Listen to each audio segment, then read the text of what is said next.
Empreenda Mais é um programa de empreendimento da TV Manaim, que é um veículo de comunicação da Igreja Cristã Maranata. O tema de hoje nós trataremos de financiamento para empresas. É um tema necessário que o empresário ou quem quer empreender venha conhecer, tanto para criar capital de giro, expandir o seu negócio e às vezes até um socorro no momento de crise. A responsabilidade é grande para aquele que toma crédito e nós estamos aqui com dois especialistas para esse programa para falarmos deste tema que nós agora os apresentamos a todos, que é o Marcos Vinícius, diretor da Porte Investimentos, e também o Ezequiel Loureiro Nascimento, que é gerente comercial do Bandes, Banco de Desenvolvimento do Estado do Espírito Santo.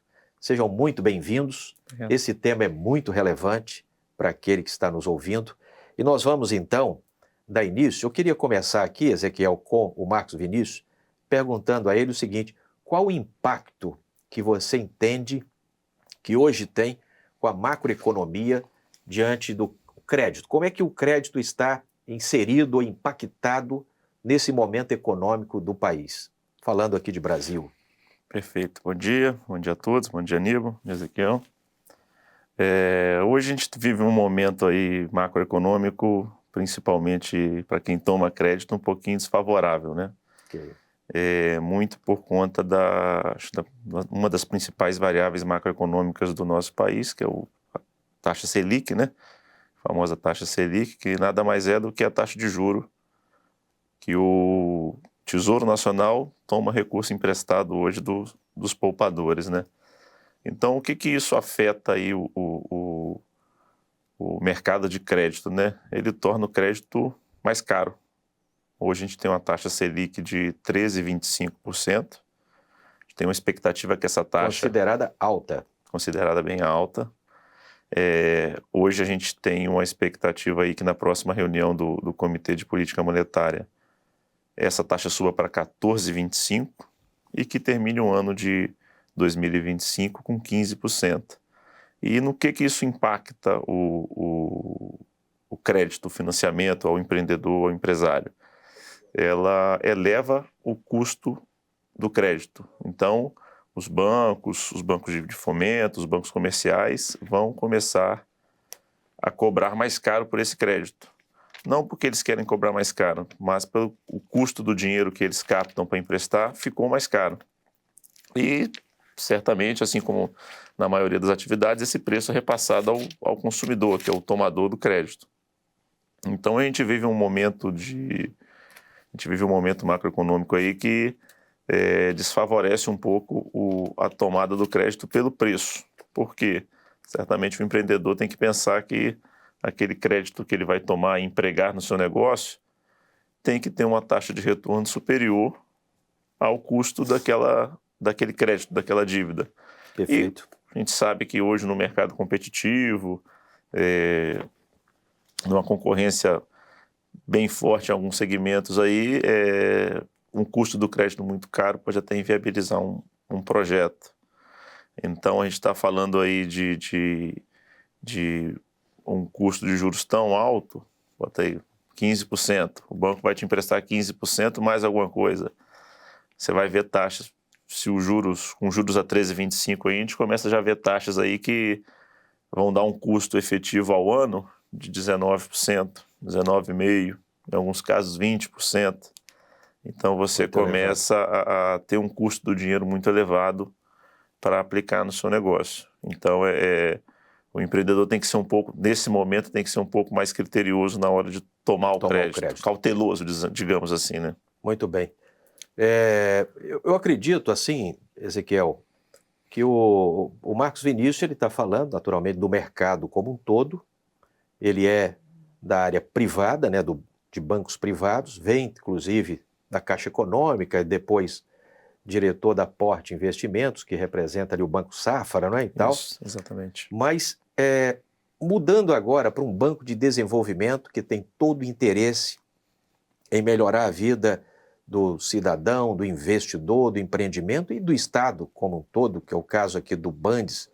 E quando nós falamos de Bandes, né, a gente precisa lembrar que nós temos esse programa aqui, ele é transmitido para todo o Brasil, e certamente existem outros Bandes, vamos dizer assim, outros bancos, Banco de Desenvolvimento do Nordeste, o próprio BNDES, que é federal, que tem mais ou menos a mesma característica de banco de desenvolvimento, com taxas menores ou financiamento. O que você diria, tanto desse impacto da Selic, como também aquilo que o banco pode oferecer? Obrigado Mais uma vez, seja muito bem-vindo. Obrigado pela oportunidade, Aníbal. Marcos Vinícius, um prazer, né, estarmos juntos aqui. O meu bom dia aí aos nossos, né, telespectadores. De fato, a gente vive um momento muito sui generis, né, em relação à elevação da taxa, de juros. Né? É um momento em que as operações convencionais do próprio BNDES, que é o nosso principal banco de desenvolvimento no país, né, hoje já beiram, né, se você somar nós, enquanto instituições repassadoras, outros bancos como repassadores, que têm que trabalhar ali o seu spread sobre o custo da operação, e quando você tem um custo que chega para a instituição já a partir de Selic mais um em alguma coisa, então você vai ter um custo final, aí, como o Marcos Vinícius bem disse, já se aproximando de 20% ao ano. E você falando né, isso considerando que a Selic já está precificada para 14,25 em março, né, e né, para 15 já até o final do ano. Esperando até um aumento, né? Exato. Porque a ata do Copom ela já se encerrou na última reunião, já precificando que vai aumentar mais um ponto percentual. Então, a gente já tem um cenário realmente de alta muito significativo. Nesse cenário, se você fala no investimento, cliente né, que tem um projeto industrial, um projeto de implantação, de expansão da sua indústria, do seu negócio, captar um recurso de investimento para pagar quase 20% ao ano, né, realmente é algo que vai fazer com que as empresas tirem o pé do acelerador. Nós tendemos a ter, né, uma busca maior pelo capital de giro, que é um momento de segurar fluxo de caixa, é um momento né, de estruturar e, eventualmente, as empresas, né, procuram reequilibrar ali o seu ciclo financeiro, melhorar, né, o custo das suas operações. Então, o banco, hoje o Espírito Santo, inclusive, ele tem uma peculiaridade. Nós somos a única unidade da federação que possui os dois bancos públicos, o Banco de Desenvolvimento e o Banco Comercial. No nosso caso... Né, vários foram extintos Brasil afora. Os outros, né, ou quebrou um ou quebrou o outro. Okay. Né? Do ponto de vista de Estado, hoje só existem dois, né, que somos nós e o BDMG, de Minas Gerais, e um terceiro regional que pega os estados do Sul, que é o BRDE, que pega Rio Grande do Sul, Santa Catarina, Paraná. Então, a gente... O Banco do Nordeste inclui o Banco do Nordeste ele já é um banco regional, porque ele pega toda a região da Sudene. Né? Nordeste, ali... Que vai até um pouco do norte do Espírito Santo aqui também, inclui na Sudene, né? Como o Espírito Santo ele tem condições ali geográficas, né, climáticas, tal, geoclimáticas, enfim, né, próximas do que é o Nordeste, então, IDH e tudo mais, a nossa região foi incluída já há alguns anos e recentemente se incluiu ali mais alguns municípios, inclusive Aracruz passou a fazer parte também da Sudene, com as medidas aí dos últimos 2 anos. Então, a gente tem um cenário, né, em que hoje existem poucos bancos de fomento, os outros tiveram que serem recriados como agências de fomento para atuar nesse mercado. Normalmente, os bancos de fomento têm fundings específicos para atuar com condições melhores do que o mercado, o que a gente chama de ações, né, anticíclicas, né? O mercado, às vezes, bancário está tirando o pé porque o risco se eleva muito quando você chega numa taxa de juros como essa, e os bancos de fomento acabam tendo que ser uma alternativa para continuar fomentando investimento. A gente, por uma característica, nós somos a única instituição, por exemplo, os bancos de fomento, as únicas que financiam a implantação de um negócio. O cliente se preparou, fez um projeto, vai começar do zero, a gente pode financiar. Então, se ele é vamos dizer, um CPF ainda, ele pode procurar o Bandes para iniciar um pequeno negócio, microcrédito, tudo está incluído lá na sua carteira de empréstimo? Como é que é desenhado este modelo, né? O banco ele sempre orienta, né, o investidor que ele quer startar o negócio. Primeiro passo, né? Procure montar um bom projeto de viabilidade econômica e financeira. Porque todos os pleitos no Bandes, né, eles são via análise de um projeto de viabilidade. Não é uma análise, assim, vou olhar, basicamente, se você tem uma garantia, como um banco comercial, né, normalmente faz, se seu cadastro está ok, se você tem uma boa garantia. Não, a gente vai olhar se o primeiro passo é se o projeto é viável. Então, para isso, ele precisa preparar um projeto de viabilidade. Via de regra, o Sebrae é um bom parceiro nisso, que ele tem esse serviço, né? Eu estava lembrando aqui do Sebrae, nós tivemos aqui o superintendente do Sebrae, Ezequiel, e ele falou de todo esse apoio. Então, por exemplo, ele procurar o Sebrae na prática, assim, para aquele que vai empreender, ele procurar o Sebrae para desenhar esse projeto e apresentar o Bandes pode ser um bom caminho. Pode ser um bom caminho. O Pedro Rigo é um parceiro nosso lá, né, do Bandes. A gente sempre atuou com projetos muito juntos, né? Um projeto que startou no Espírito Santo, né, que já completa aí, já está beirando as suas 2 décadas, que é o programa Nosso Crédito. Foi um programa de apoio ao microcrédito que na época começava com operações de R$200, para ter uma ideia, né? Então, a pessoa quer vender salgadinho, ele vai lá, pega R$200 emprestado. Exato. A gente teve um caso muito emblemático que fazia parte, né, de um daqueles casos de empreendedores que nos chamavam a atenção, que era uma senhora de Viana, salvo engano, que ela produzia Viana, para quem está fora aqui do Espírito Santo, é uma cidade aqui próxima à Grande Vitória. Perfeito, né? Perfeito. E aí ela produzia o palitinho para o cara que fabricava o espetinho. Então você vê o desdobramento das cadeias de microcrédito. Então, ela produzia o palitinho de bambu e vendia para quem ia fazer o espetinho de churrasco. E aí ela, na época, tinha buscado conosco R$200 para implementar o negócio dela. E essas coisas, né, por mais... Você fala, por que alguém vai captar R$200? Né? Mas a gente, às vezes, né, não entende, né, a necessidade da cadeia quando ela vai se abrindo lá na ponta no microcrédito. Então, um programa de muito sucesso, é o único programa de microcrédito do Brasil que atende todas as unidades de federação de um estado. Então, todos os 78 municípios do Espírito Santo são atendidos pelo programa.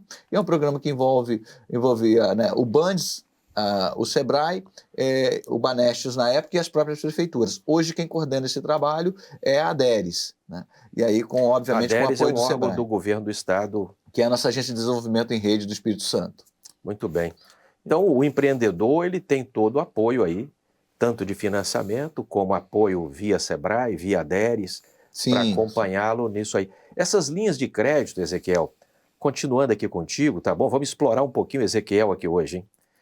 Né? Porque tem muita informação, principalmente para o público mais alvo, vamos dizer assim, do nosso programa, que é o pequeno, o micro e o médio empreendedor.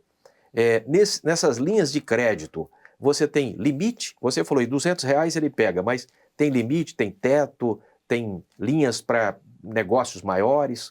Como é que seria? Temos sim. Hoje, essas operações de microcrédito, elas migraram para a ADERES.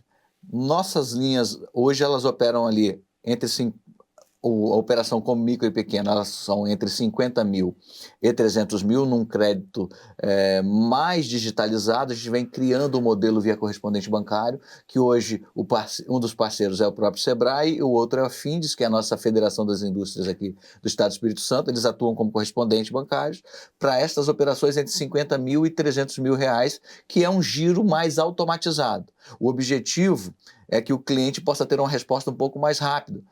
Porque, como eu falei no início, o nosso modelo de financiamento é diferente de uma análise do banco comercial, que às vezes você chega lá, apresenta uma garantia, o cara olha para o seu cadastro e em algumas horas, às vezes, te dá, né, a aprovação ou não do crédito. Como no nosso caso, a gente precisa analisar um projeto de viabilidade, mesmo que seja um capital de giro, a gente vai olhar o quê? O fluxo de caixa dele, da capacidade de pagamento, como é que está a estrutura dele, como é que foi o faturamento dele.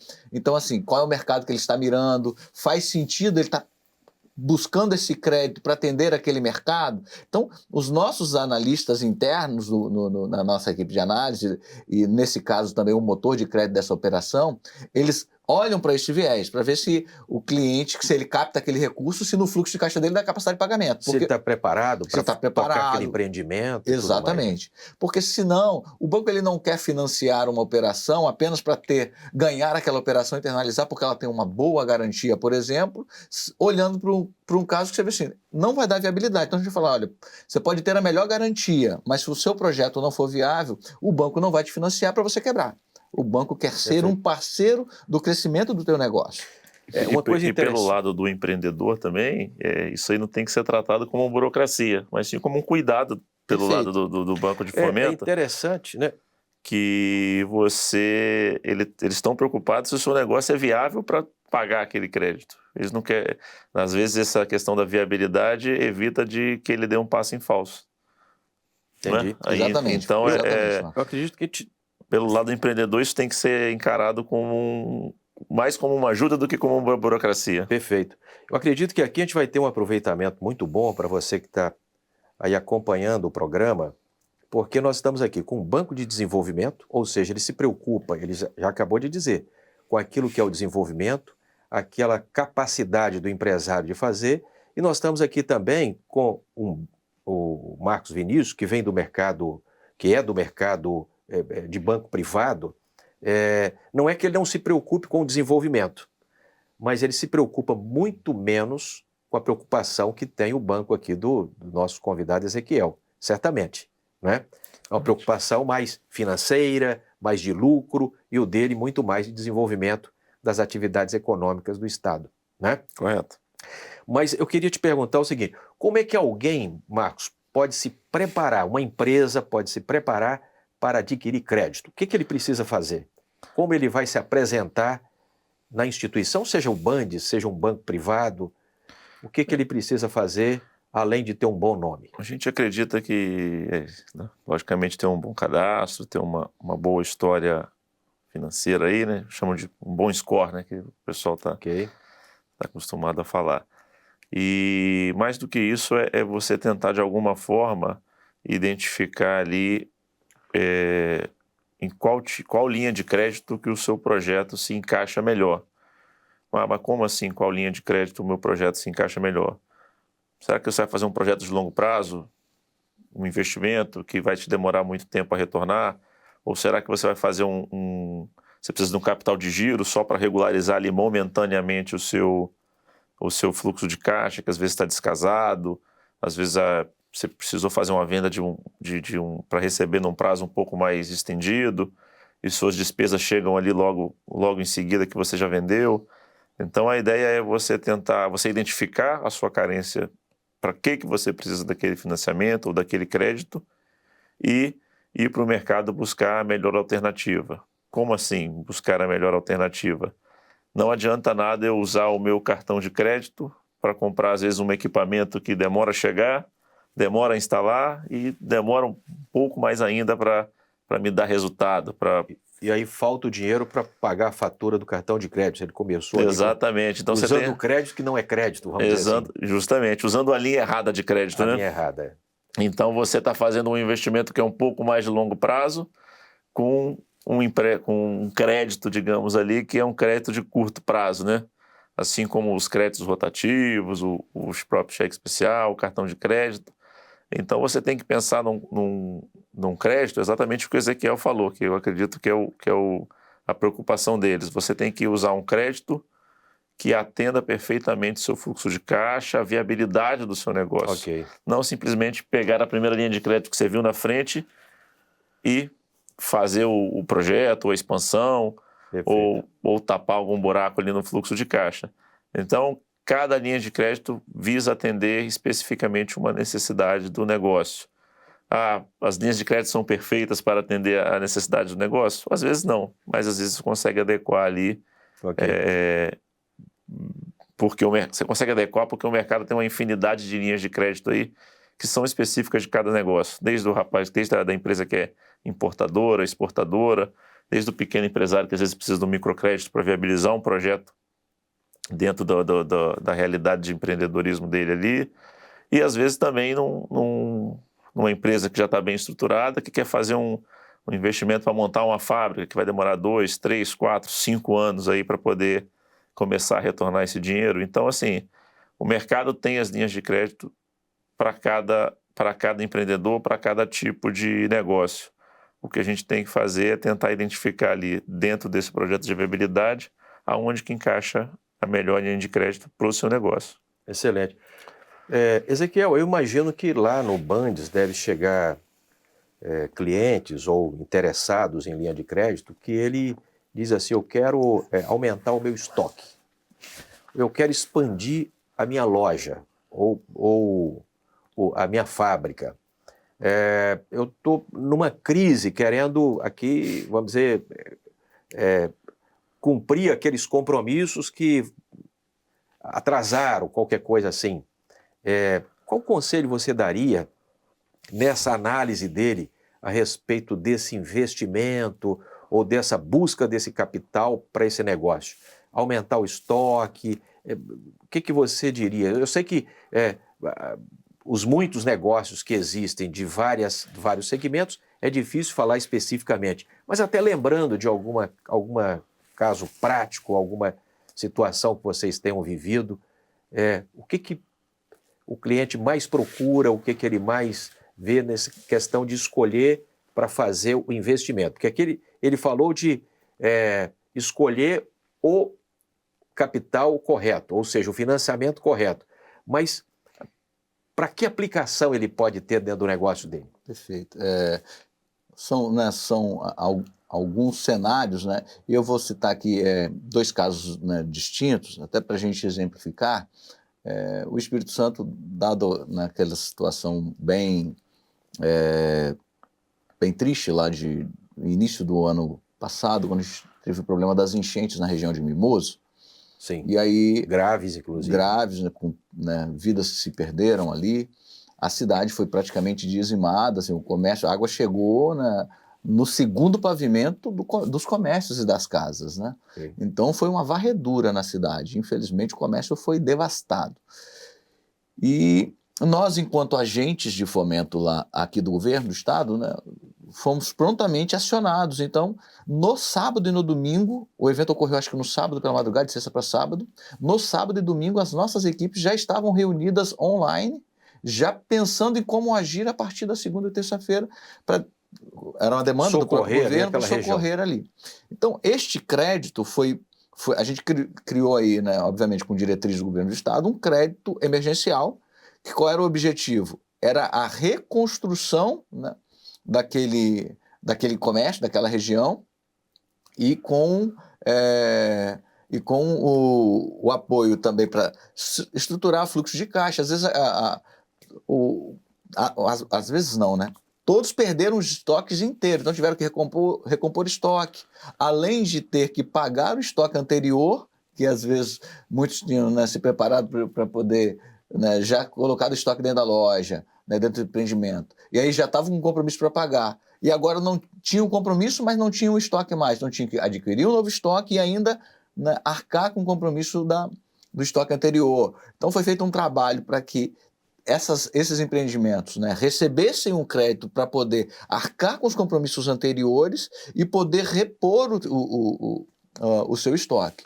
Então, na época, só para ter uma ideia, nós oferecemos um recurso ao custo de Selic. Spread 0 para o Bandes. Então, o Bandes não teve um retorno financeiro, mas a gente cumpriu o nosso papel social, né? O governo disponibilizou Vocês um fundo...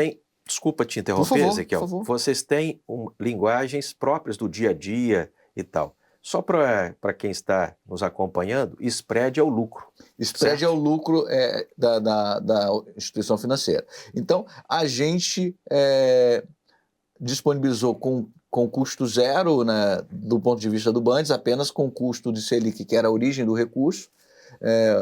Então, o Bandes ele não era remunerado, né, por esta operação, mas a gente cumpriu o nosso papel social. Então, as operações elas iam ali até R$ 1 milhão por cliente, foi feita a operação nesse sentido, e foram mais de R$ 100 milhões aplicados ali naquela região, né? Foi um investimento maciço que transformou a cidade. Se hoje, né, os empreendedores puderem voltar a Mimoso, verão que o comércio está lá, está pujante, as lojas renovadas e tal. Então foi feito um trabalho, não só com Mimoso, mas Mimoso porque foi o caso mais específico dessa enchente. Outros municípios do entorno também foram atendidos, mas aqui foi a cidade mais devastada nessa enchente. Então, esse é um caso, por exemplo, de você buscar um crédito para recuperação econômica. Então, efetivamente é capital de giro, e ali foi um recurso livre para que as pessoas pudessem atuar. Você pode ter em situações específicas, né, se a gente buscar aqui os nossos empreendedores da região litorânea. Você tem um momento, Guarapari, por exemplo, explode agora.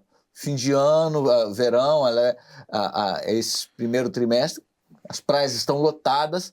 Aquele empreendedor, ele tem um pico de sazonalidade, né? Então, assim, né? E ali, ele tem uma sazonalidade com um pico de venda muito grande no período de verão e uma baixa nos demais períodos, né? Quem vai a Guarapari, provavelmente nessa época, deve enfrentar fila em padaria, fila em tudo quanto é comércio, porque o volume de pessoas que chegam na cidade é algumas vezes multiplicado, né, pelo número de turistas que chegam. Então, esse cliente, normalmente, ele é um cliente que ele, chegando ali final do terceiro trimestre, ele normalmente tende a buscar a instituição para quê? Para repor estoque, preparar o estoque para atender a esse pico de demanda. Então, ali é um giro para atender a formação de estoques. É um fluxo de caixa com sazonalidade, né? Exatamente. Então, ele precisa se preparar muito ali. E ali ele vendeu no verão, ele vai depois regularizar um pouco mais, as suas compras devem chegar num patamar mais normal a partir dali, mas ele sempre se prepara para esses momentos de pico. Um outro caso, que aí a gente está tratando de investimento, quando você fala de um projeto de investimento, tanto um projeto como o outro, o giro como investimento, eles precisam de um projeto de viabilidade. O de giro, ele basicamente vai fazer uma projeção do fluxo de caixa ali, para que a gente possa entender a capacidade de pagamento do cliente e tal. O projeto de investimento, ele é um pouco mais complexo. Como o Marcos Vinícius bem ponderou, né? Não é burocracia. Né? Por que o banco ele exige? Não, preciso. Em todos os casos, o banco vai exigir que o cliente esteja regular com o meio ambiente, com os seus alvarás, com tudo aquilo que é ligado à regularidade do empreendimento. Então, você vai montar uma indústria, o que o banco vai pedir? Seu alvará, o projeto arquitetônico aprovado no município e com a aprovação também no Corpo de Bombeiros, a parte de licenciamento ambiental, tudo aquilo que é regulatório, o banco vai exigir. E aí, além disso, você vai ter que apresentar o quê? O projeto arquitetônico aprovado, nós vamos pedir que esse projeto tenha um memorial descritivo e um orçamento detalhado. Por quê? Porque obra civil todos nós conhecemos, né, Marco Vinícius, né, Aníbal? Você orça 100 e gasta, regra, você gasta o dobro. Então, para evitar... Pela inflação... Pela descoberta no meio da obra, exatamente, de alguma coisa a mais necessária. Então, para evitar isto, a gente pede um memorial descritivo com um orçamento detalhado. Normalmente a gente chega à unidade de metro quadrado. Então assim, vou gastar na minha obra 300 mil com alvenaria, 100 mil com telhado, 200 mil com piso. O banco vai falar, quantos metros quadrados de alvenaria? X metros quadrados. De piso, tal. Beleza. Então qual é o valor desse metro quadrado? Aí o que nós fazemos com isso? Com isso nós mitigamos, nós reduzimos o risco de distorção. Porque quando você lida com o orçamento global é aquilo que a gente já conhece. Você orça 100 e gasta 200. Porque você não chega no detalhe e acaba sendo surpreendido no meio da obra, no andamento do negócio, com uma distorção absurda do orçamento. Então o banco ele exige esse memorial descritivo. Eu diria... Pois não. Não, desculpa, pode... complemento. Ele exige o memorial? Ele exige o memorial e exige que o orçamento seja adequado. E este projeto ele passará, né, dentro do banco por uma análise formada por um grupo de analistas. Não é um GT de trabalho que envolve um engenheiro, um advogado, um contador e um economista. Cada um analisará os aspectos inerentes às suas competências. O contador vai olhar as questões financeiras, o economista as questões de mercado. né? O engenheiro vai olhar as questões ligadas, obviamente, a um orçamento de obra civil, mas quando não há obra civil, ele também olhará questões inerentes à parte de produtividade, o dimensionamento da capacidade produtiva para aquele faturamento sugerido no projeto. Então, e por fim, o advogado vai dizer, o que o advogado vai fazer? O advogado vai olhar as questões regulatórias. Segurança se tudo aquilo jurídica. que é regulatório foi cumprido. Porque o que o cliente precisa apresentar para o Bundes? Ele vai apresentar um projeto onde vai fazer o financiamento do investimento de uma indústria. Então, ele vai projetar. Normalmente, os nossos financiamentos giram em torno de 5 anos. Há casos que, a depender do mercado, vai a 6, 7, mas normalmente são 5 anos. Você tem um ano de carência mais 4 para pagar. E aí, este cliente, ele vai projetar no projeto dele um faturamento por um período maior do que isso. O que o banco quer enxergar? Se ano a ano a receita que ele está projetando é suficiente para cobrir os custos e amortizar o financiamento. Se a cada ano eu enxergo que a receita que ele está projetando é superior a isto, e eu vejo que deu capacidade de pagamento ali ao final, bom, legal, o seu projeto é viável, nós topamos financiar. Se a gente enxerga que na projeção dele o fluxo de caixa não tem capacidade suficiente para cobrir os custos e despesas, por mais que ele me dê a melhor garantia do mundo, o banco fala assim, não vou te financiar porque o seu negócio não é viável e você vai quebrar e eu não quero fazer o financiamento com você só para tomar a tua garantia. Não é este o nosso interesse. O nosso interesse é que o seu negócio seja viável. Para o banco é a maior frustração quando algo que a gente financia e que lá na frente não dá certo. Porque o que nós queremos não é tomar a garantia do cliente, como às vezes a gente ouve. É desenvolver, né? A gente desenvolver o negócio. O banco não é uma instituição de vender imóvel, de executar garantias. Ele quer simplesmente o dinheiro de volta para poder fazer outro crédito novamente. Nós poderíamos dizer, então, não é isso, mas poderíamos pensar assim até para o nosso telespectador acompanhar. O banco, nesse momento, você falou aí 4, 5 anos, para ele pagar 5 anos ou até mais, ele se tornou quase que um sócio ali. Então ele está dizendo, eu quero conhecer esse negócio, vou colocar esse dinheiro, o meu lucro nesse período é o meu spread e depois eu quero o dinheiro de volta. É isso? Basicamente isso. Podemos dizer, quase que ficou sócio nesse período, ainda que juridicamente ou contabilmente não é isso, né? Ele emprestou o dinheiro, ele quer conhecer o negócio. Isso é assim também no banco privado? Também Ele olha esses detalhes todos que o Ezequiel falou aqui do Banco de Desenvolvimento do Estado? Não, um pouco menos de critério, principalmente no quesito da viabilidade. Ele quer a garantia de que receba de volta. Justamente, ele quer ele logicamente tenta adequar ali a linha de crédito à necessidade do cliente, tá? Mas, basicamente, ele está te concedendo o empréstimo ali, buscando o retorno daquele recurso. Então, se formos pensar assim, é um cliente que às vezes é um importador. Então, o cliente faz a importação, às vezes vem de muito longe, vem da China, demora 3 meses para chegar aqui e às vezes ele tem que pagar adiantado aquilo. Então, são 3 meses para o produto chegar aqui, ele internalizar esse produto aqui no Brasil e fazer a venda. Existe uma linha de crédito específica para esse tipo de operação, que ele vai te dar exatamente o prazo de que o produto chegue, embarque lá na origem, chegue no destino, faça todo o desembaraço e você consiga botar no seu estoque. Então você tem linhas de crédito, a gente tenta adequar ali a melhor linha de crédito para a necessidade do cliente. Às vezes, muito bem como o Ezequiel falou, é um projeto de longo prazo, que é um empreendimento ou uma montagem de uma indústria. Não dá para você fazer um empréstimo de curto prazo para um projeto desse que vai durar aí 4, 5, 6 anos, às vezes, né? Muito bom.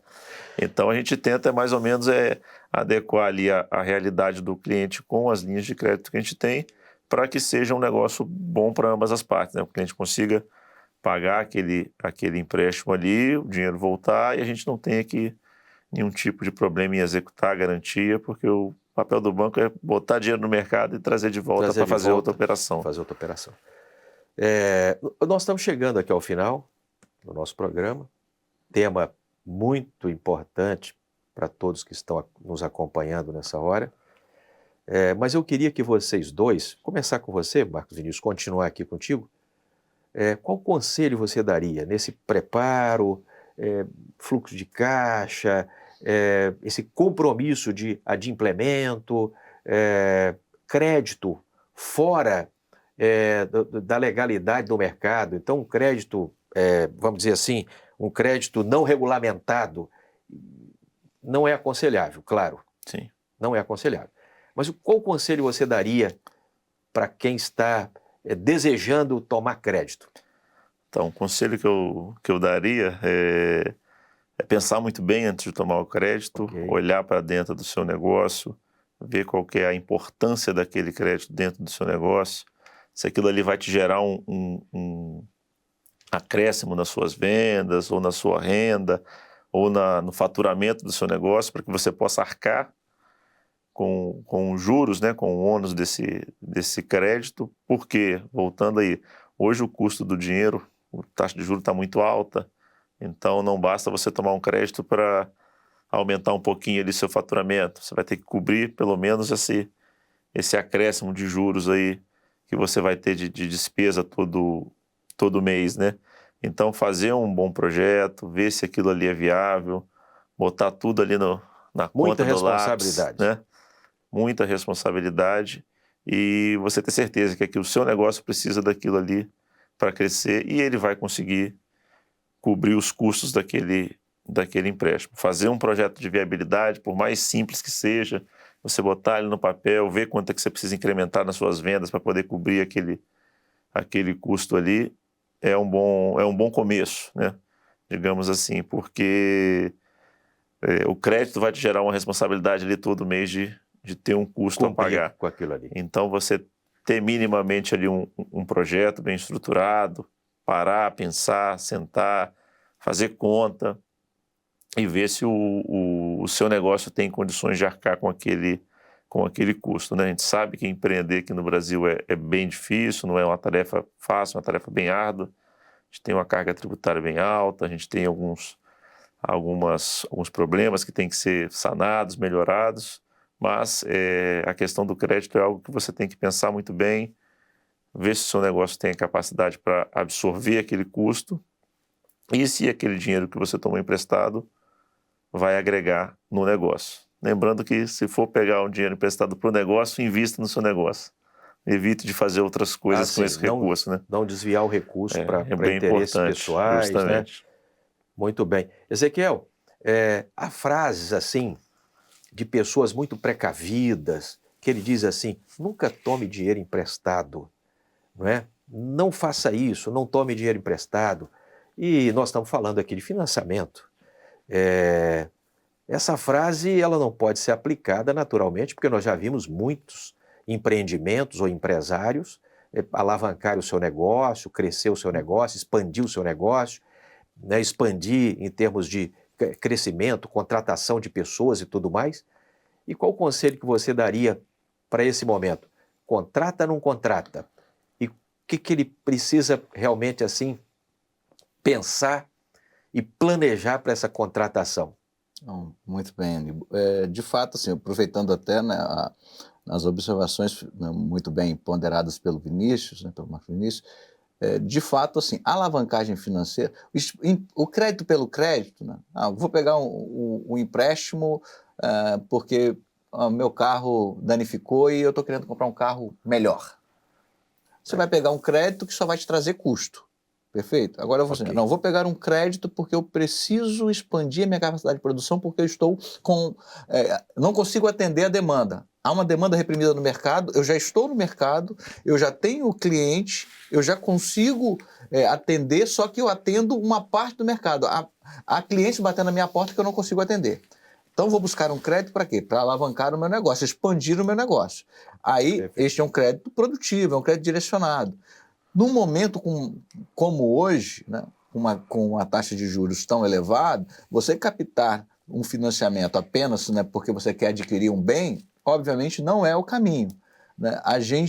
Quando a gente olha para o momento atual, a tendência é que a gente tenha mais financiamentos mesmo voltados para capital de giro, para atender estoque de empresas ou, né, equalizar o fluxo de caixa, do que linhas de investimento. Porque quem vai investir, quem está para investir, a tendência é que tire um pouco o pé do freio e que vá fazer tesouraria, que vá buscar, né, uma instituição de investimento para poder aplicar o seu recurso ali para, né, ser remunerado ali com notas do Tesouro, enfim, com a Selic se aproximando de 15%. Então, a gente tende a ter um desaquecimento olhando para esse viés. Então, a alavancagem financeira ela é importante, porque quando eu falo, né, e aí, assim, eu fazendo recorte aqui, né, se a gente considerando em situações mais normais, né, de juros mais adequados, mas ao buscar o crédito para investimento, você consegue acelerar aquilo que você poderia fazer com o seu dinheiro em alguns anos, trazer isso para um período mais curto. Eu falo muito com os clientes, às vezes é comum a gente receber um cliente que quer fazer um investimento e tal, e quando a gente fala dos juros e tal, ele fala assim, não, mas o meu, se eu vou usar um exemplo, né, hoje a gente tem produtos de repasse do próprio BNDES que giram ali em torno de Selic mais 3,95 ao ano. Aí às vezes o empreendedor faz conta e fala assim, não, mas eu vou pegar 3,95 se o meu aplicado é só Selic mais 1, eu estou perdendo dinheiro. Ele faz uma conta nesse sentido. Só que quando a gente está falando instituições, eu não tenho, é como se ele que é vendedor, comprasse um produto, e aí ele comprasse o produto por 10, e na hora de vender ele vendesse a 12, eu falo, não quero comprar 12, porque o produto custou 10, eu não posso fazer a mesma coisa. Então o recurso chega para o banco ao custo de Selic, ele tem que trabalhar, né, o spread dele, o ganho dele, né, que é, como a gente mencionou, o spread aqui é o ganho do banco.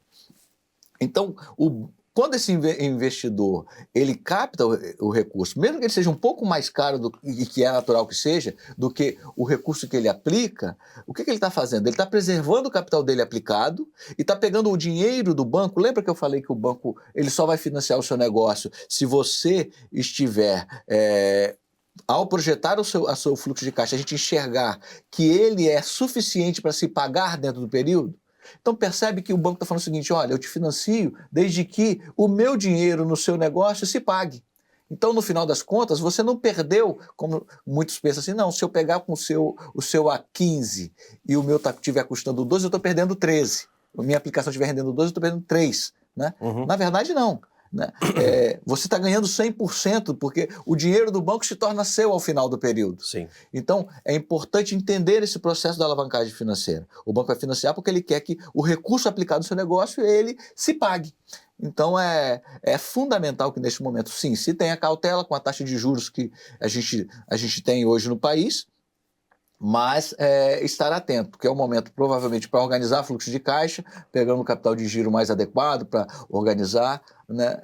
Não pegar também recurso a qualquer custo. É muito comum que os clientes falem assim, tem carência? Né? Eu falei, nesse momento a carência ela pode fazer sentido sim, né? Porque você vai se aliviar em algum momento, né? Para poder começar a pagar mais lá na frente. Lembra mas a carência...